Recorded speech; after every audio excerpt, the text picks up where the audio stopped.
Welcome! Today, we are diving into one of Aesop's classic fables, The Fox and the Stork. And trust me, this ancient story has a lesson about strategy and fairness that is more relevant today than ever.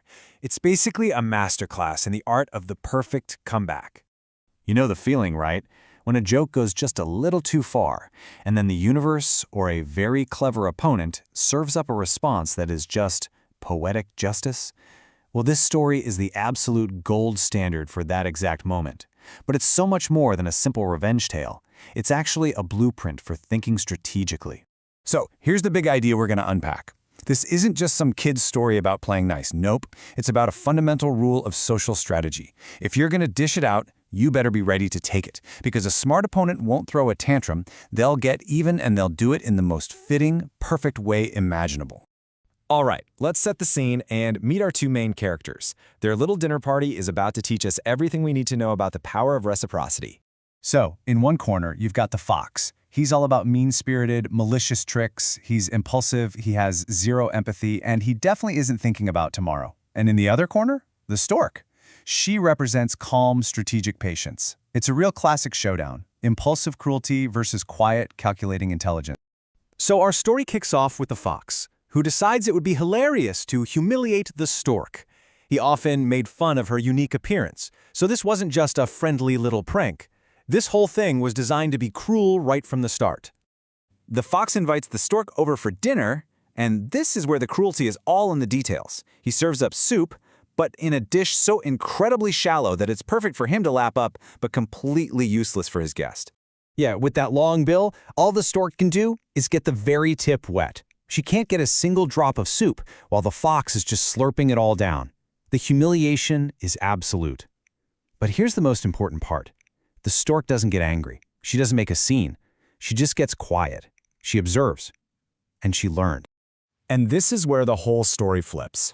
A little while later, the stork returns the favor and invites the fox to dinner. And the fox, being totally arrogant and completely clueless, accepts right away. He probably thinks he's going to get another chance to make fun of his so-called friend. So the stork brings out this delicious-smelling fish dinner, but look how she serves it. It's inside a tall jar with a really narrow neck. It's a perfect mirror image of the fox's own tactic. The setup is designed so the stork's long bill fits perfectly, while the fox's wide snout is completely useless. The poetic justice here is just chef's kiss. It's perfect. The fox is totally helpless. He can smell the amazing food, he can see it, but all he can do is lick the outside of the jar in frustration as the stork just calmly enjoys her meal. Now, the fox is the one being humiliated using the very same methods he invented.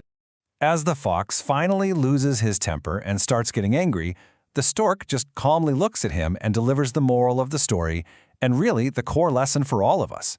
It's such a powerful statement about fairness and thinking about the consequences of what we do.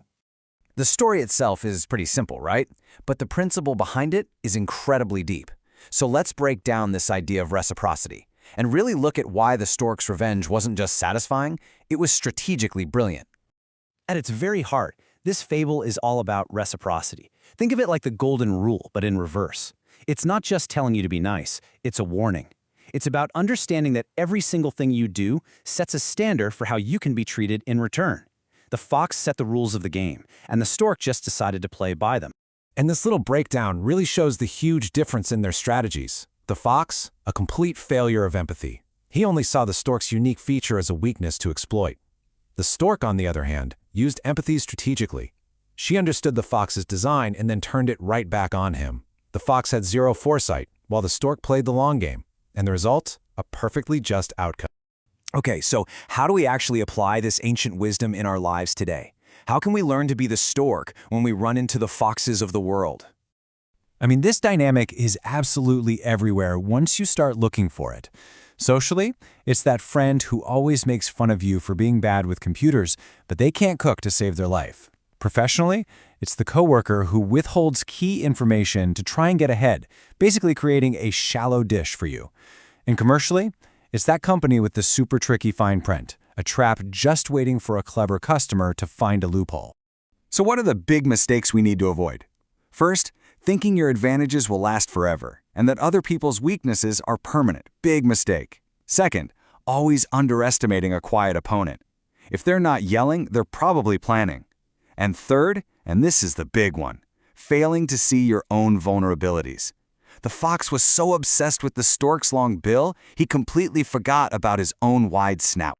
Adopting the stork mindset really means refusing to get dragged into a messy, emotional fight. You stay calm, you think long-term, and if you have to respond, you make sure that response is perfectly proportional and absolutely just. The goal isn't to escalate things, the goal is to educate. It's about making the other person feel the exact weight of their own actions. Here are a few quick mantras to help all of this really sink in. First, I think strategically and act with composure. Second, I recognize and respect the vulnerabilities of others. And maybe the most important one of all, I am prepared to receive the treatment I give. Just repeating that last one to yourself can be a really powerful check on your own actions. So let's end with this one final thought. The image of that hungry, humiliated fox is our constant warning that being clever can easily become its own trap. Before you ever try to exploit someone else's weakness, just take a long, hard look in the mirror and ask yourself, what's my narrow jar?